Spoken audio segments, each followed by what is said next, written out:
Hello and welcome दोस्तों, एक बार पुनः आप सभी का स्वागत करते हैं आपके अपने यूट्यूब चैनल कृष्णदेव कुमार में। दोस्तों आज का जो क्लास है इसमें जो है सो हम लोग स्टार्ट कर रहे हैं हमारा पर्यावरण। जैसा कि आपको हमने कल के वीडियो में बता दिया था कि कल से जो है सो दोस्तों हम लोग स्टार्ट करने वाले हैं चैप्टर नंबर 5 बायोलॉजी का, जो कि होगा हमारा पर्यावरण। तो आज से दोस्तों हम लोग स्टार्ट कर रहे हैं हमारा पर्यावरण। और ये जो क्लास है ये कंप्लीट साइंस का क्लास चल रहा है, क्लास 10th जैक बोर्ड के लिए मोस्ट इम्पोर्टेंट जो भी क्वेश्चंस हैं वो इसमें हम इंक्लूड करते हैं। और साथ साथ जो है सो कुछ इम्पोर्टेंट जो है जो भी आपके एग्जाम में पूछा जाएगा वो सारे टॉपिक्स को इसमें इंक्लूड करते हैं। और इस चैप्टर से आपको 4 से 5 वीडियो टोटल देखने को मिलेगा, जिसमें कि कंप्लीट जो है सो आपको हम पूरा जो भी चीज़ इसमें पढ़ना है और जो चीज़ आपके एग्ज़ाम में कभी न कभी पूछा गया है या फिर पूछा जाएगा वैसे सारे क्वेश्चंस को हम करवाने का प्रयास करते हैं, ठीक है। और लास्ट में कुछ एक्सेप्टेड क्वेश्चन जो कि 2021 में आ सकते हैं वो आपको हम प्रोवाइड करते हैं चैप्टर वाइज, ठीक है। तो सबसे पहले हम लोग पढ़ेंगे चैप्टर में क्या क्या चीज़ हम लोग को स्टडी करना है, उसके बाद लास्ट में आपको हम इंपॉर्टेंट क्वेश्चंस भी प्रोवाइड कर देंगे। चलिए शुरुआत करते हैं आज के इस क्लास को। इसमें सबसे पहले हमको समझना है कि पर्यावरण होता क्या है। तो पर्यावरण जो शब्द है ये तो दो शब्दों के मेल से बना है, ठीक है। पहला है परि और दूसरा है आवरण। परि का मतलब होता है कि हमारे चारों ओर, ठीक है, हमारे चारों ओर। और आवरण का मतलब होता है कि घेरे हुए है, ठीक है। परि का मतलब होता है कि हमारे चारों ओर, और आवरण का मतलब होता है कि चारों ओर से घेरे हुए है यानी कि ढके हुए है, ठीक है। कौन कौन है तो जीव जंतु, पेड़ पौधे और कुछ निर्जीव वस्तुएं और अन्य कई पदार्थ जो हम लोग अपने आसपास में जितने भी सारे वस्तु को देखते हैं ये सभी क्या हैं, ये सभी जो है मिल करके क्या करते हैं, पर्यावरण का निर्माण करते हैं, ठीक है। तो पर्यावरण आपको समझ में आ गया। अब हम लोग आगे बढ़ेंगे और देखेंगे पर्यावरण के घटक, ठीक है। तो पर्यावरण के मेनली आपका जो है सो जो चर्चा किया गया है आपके बुक में वो दो प्रकार के घटक का चर्चा किया गया है, ठीक है। एक तो होता है जैव जिसको हम लोग बोलते हैं बायोटिक, और दूसरा होता है अजैव जिसको हम लोग बोलते हैं अबायोटिक, ठीक है। अब बायोटिक क्या होता है, अबायोटिक क्या होता है, इस पे हम लोग आगे चर्चा करते हैं। देखिए सबसे पहले हम लोग कर लेते हैं जैव की बात, ठीक है, यानी कि बायोटिक का, ठीक है। तो बायोटिक में क्या होता है कि इसमें तो जीवन होता है, यानी कि इसमें जो जीव आएंगे वो क्या होंगे, सजीव होंगे। और साथ साथ ये सभी क्रिया को करेंगे जैसे श्वसन, पाचन, पोषण, उत्सर्जन, ये सभी क्रिया इनमें जो है सो होता है, ठीक है। और ये जो है सो एक महत्वपूर्ण क्रिया है जो कि है प्रजनन यानी कि रिप्रोडक्शन। तो इनमें जो है सो जैव में होता है। इसके बाद कुछ एग्जाम्पल हम दे दें आपको बायोटिक का, तो इसमें मनुष्य, पेड़ पौधे, जीव जंतु और कवक इत्यादि को इसमें रखा गया है। अब हम लोग चर्चा करेंगे अबायोटिक यानी कि अजैव की बात कर लेते हैं। तो अजैव दोस्तों इसमें क्या होगा, इसमें आपका जो है 3 प्रकार के इसमें जो है सो अजैव घटक जो होता है इसको 3 प्रकार में जो है सो इसको बांटा गया है, ठीक है। पहला जो है ये है प्राकृतिक अजैविक, दूसरा मानव निर्मित और तीसरा सामाजिक पर्यावरण, ठीक है। तो एक एक करके हम लोग देख लेते हैं प्राकृतिक में क्या क्या चीज़ आ जाएगा।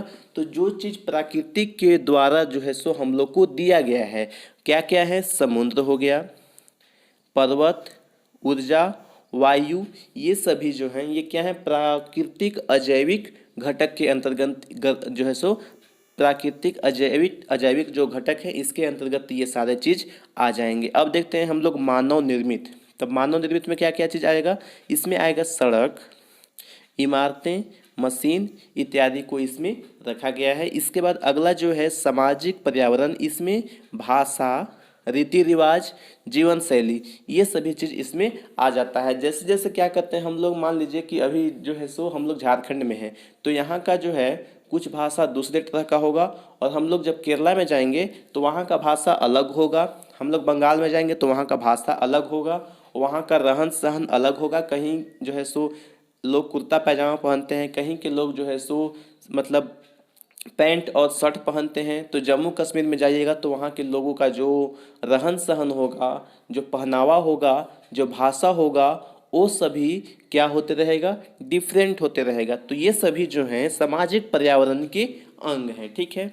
आइए दोस्तों अब देखते हैं आगे हम लोग चर्चा करेंगे अपशिष्ट पदार्थ का। ठीक है, अपशिष्ट पदार्थ क्या होता है? तो वैसे पदार्थ जो हम लोग के लिए जो है सो किसी काम का नहीं है, उपयोगी नहीं है हम लोग के लिए, तो वैसे पदार्थ को हम लोग अपशिष्ट पदार्थ कहते हैं।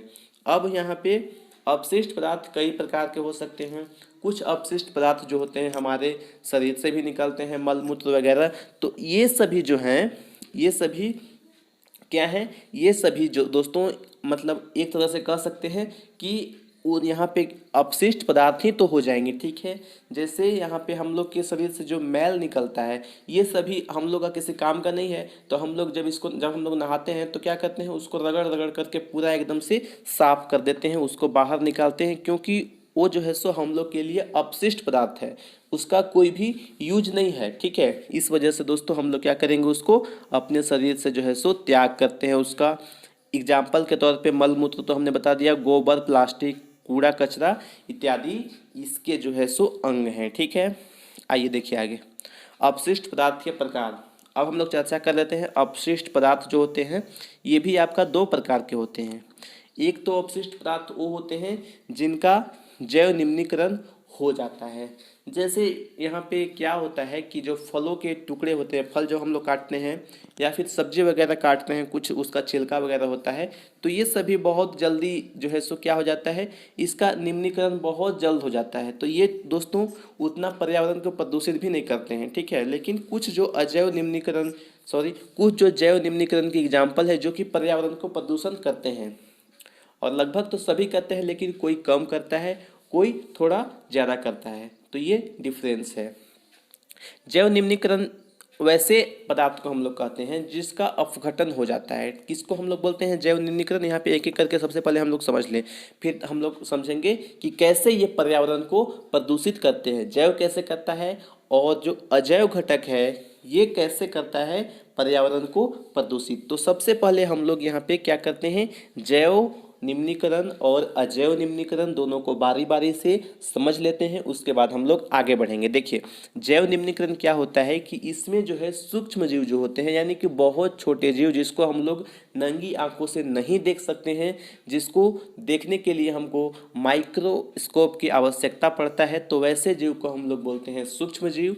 और सूक्ष्म जीव द्वारा जो अपघटित हो जाता है जो पदार्थ, वैसे पदार्थ को हम लोग कहेंगे जैव निम्नीकरण पदार्थ। एग्जाम्पल के लिए यहाँ पे मल मूत्र वगैरह हो गया, गोबर वगैरह हो गया, ये सभी का क्या होता है, अपघटन हो जाता है, तो इसको हम लोग रखते हैं जैव निम्नीकरण में रखते हैं। जैसे हम लोग क्या करते हैं, अपने घरों में एक गड्ढा बना देते हैं। ठीक है, अगर आप लोग के घर में गाय वगैरह होगा तो एक जो है सो हम लोग गड्ढा बनाते हैं, और साल भर तक जो भी गाय का गोबर वगैरह या घरों का जो कूड़ा करकट वगैरह होता है, ठीक है, झाड़ू लगाने के बाद जो चीज़ निकलता है सब कुछ हम लोग इसमें ला करके डालते रहते हैं। ठीक है, और डालते रहते हैं, उसके बाद ये जो होता है पूरा जैसे ही भर जाता है। ठीक है, तो साल भर के बाद जब हम इसको निकालते हैं तो इसमें से क्या होता है, इसमें से जो है गोबर नहीं निकलता है, बल्कि ये जो है सो एक प्रकार का खाद का रूप ले लेता है। ठीक है, जिसका यूज हम लोग करते हैं, और इसको बाद में हम लोग जो है सो क्या करते हैं कि इसको ले जा करके और इसको खेतों में जो है सो हम लोग डाल देते हैं। मेरा जो खेत है इसमें जो है सो हम लोग डाल देंगे, और ये खेतों को क्या बना देता है, उपजाऊ बना देता है। ठीक है, तो ये हो गया जैव निम्नीकरण जिसका अपघटन हो जाता है। लेकिन कुछ वैसे पदार्थ में है जिनका अपघटन नहीं होता है, जिसको हम लोग रखते हैं अजैव निम्नीकरण में। ठीक है, तो अजैव निम्नीकरण को समझते हैं, जिसका सूक्ष्म जीव अपघटन नहीं कर पाते हैं। एग्जाम्पल के तौर पे प्लास्टिक।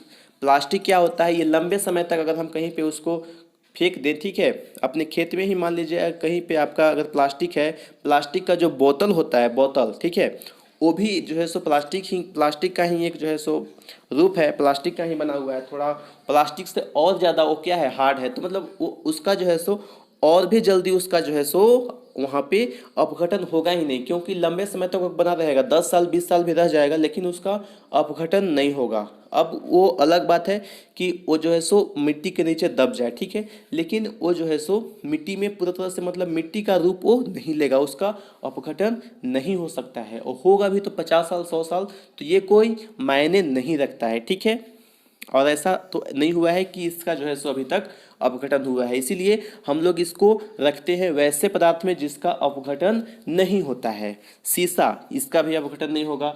शीशा तो ये इसको लंबे समय तक कितना भी दिन आप रख दीजिए लेकिन इसका अपघटन हो ही नहीं सकता है। ठीक है, आगे डीडीटी जो कीटनाशक वगैरह हो गए, इसका भी यहाँ पे अपघटन नहीं होता है।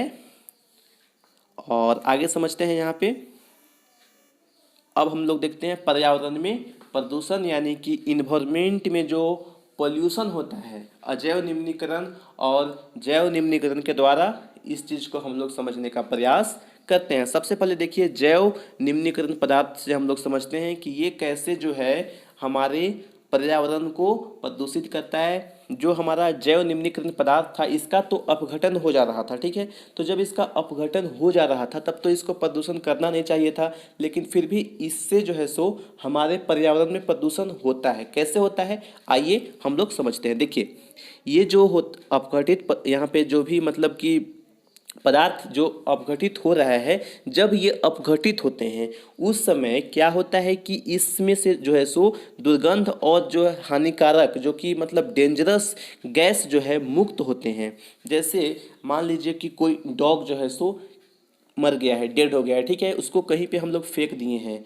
अगर दोस्तों वो रोड के जहाँ से अगर रोड के किनारे फेंका हुआ है, रोड से अगर 200-300 मीटर दूर भी है तो भी जो दोस्तों उसका दुर्गंध आपके जो है नाक तक आ जाएगा, जो कि एक बहुत बुरा जो है सो दुर्गंध होता है। और ये हमारे स्वास्थ्य पे भी बुरा प्रभाव पड़ता है। और जिससे मतलब ये एक पे इफेक्ट नहीं कर रहा है, रोड से जितने भी लोग आ रहे हैं, जितने भी लोग आ रहे हैं या फिर जा रहे हैं, सभी पे जो है सो इसका जो है बैड इफेक्ट पड़ता है। ठीक है, तो इस तरह से कह सकते हैं ये सामुदायिक स्वास्थ्य पे जो है सो बुरा प्रभाव डालता है। ठीक है, अब देखिए दूसरा जो है ये है जैव निम्नीकरण पदार्थ के साथ जो है बीमारियों के जो सूक्ष्म जीव हैं, बीमारियों के जो सूक्ष्म जीव जिससे बीमारी फैलता है, ये भी दोस्तों पनपते रहते हैं जब इसका अपघटन हो रहा होता है। तो वैसे स्थिति में यहाँ पे छोटे छोटे जो सूक्ष्म जीव हैं जो कि बीमारी को क्या करेंगे, जन्म देंगे, बढ़ाएंगे, उनका यहाँ पे जो है सो ये जो है सो पनपते रहते हैं और बाद में जो है ये बीमारी को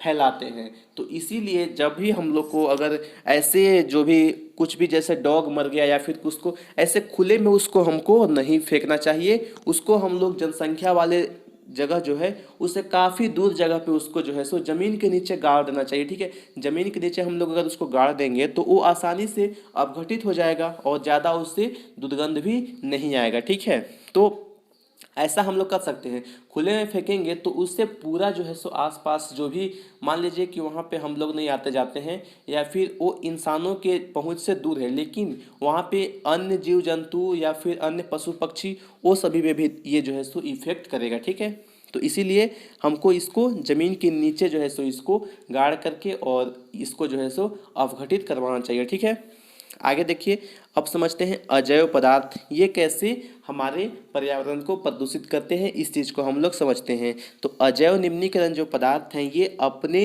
अनिम्नीकरण स्वभाव के कारण जो है निष्पादन की समस्या जो है उत्पन्न कर देते हैं। इनका जो है ऐसा स्वभाव ही है कि ये जो है इनका अपघटन ही नहीं होगा, इनको जो है सो इसका प्रकृति ही ऐसा है कि इसका अपघटन सूक्ष्मजीव कर ही नहीं सकते हैं। लंबे समय तक ये हमारे पर्यावरण में बने रहेंगे और जो दोस्तों ये परिदृश्य को भी पूरा जो है सो गंदा करेंगे और ऐसे जो है सो ये हमारे पर्यावरण को प्रदूषित करते हैं। अब देखिए दूसरा जो है ये है, इन पदार्थों से सदैव हानिकारक गैसीय प्रदूषक निकलते रहते हैं। हमेशा ऐसे पदार्थ से सदैव जो है हानिकारक गैसीय प्रदूषक जो है निकलते रहते हैं जो कि स्वास्थ्य के लिए अत्यंत ही डेंजरस यानी कि खतरनाक होते हैं।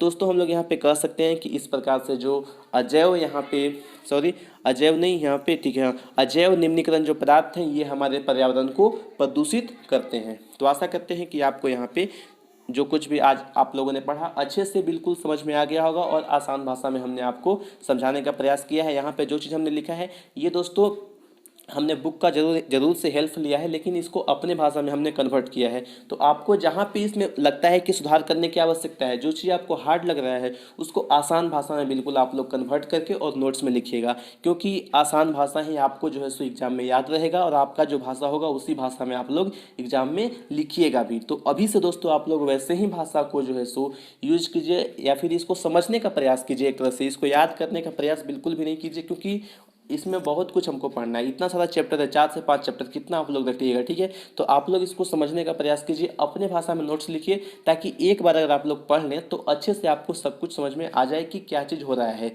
एग्जाम में मान लीजिए कि वो क्वेश्चन हम लोग पढ़ें, मान लीजिए याद कर, मेरे पास याद नहीं है लेकिन उसको हमने समझा है, तो अपने भाषा में उसको हम किसी भी तरह से लिख देंगे, और जो यहाँ पे एग्जामिनर है वो यहाँ पे आपका जो है सो नंबर भी दे देगा, ठीक है। क्योंकि आपने टू द पॉइंट यहाँ पे लिखा है, तो आपको टू द पॉइंट लिखना है आंसर को, ठीक है।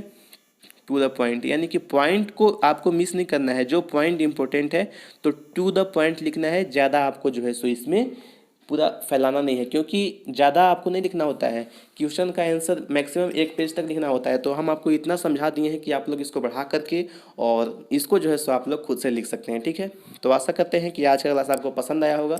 अगली क्लास में हम लोग मिलेंगे और सेकेंड क्लास इसका कल होगा, और आगे हम जो है सो इसको 3 से 4 वीडियो में सोच रहे हैं कि इसको जो है सो कंप्लीट करवा दें। देखते हैं आगे आगे क्या होता है। चलिए, थैंक यू। जय हिंद, जय भारत, जय झारखंड।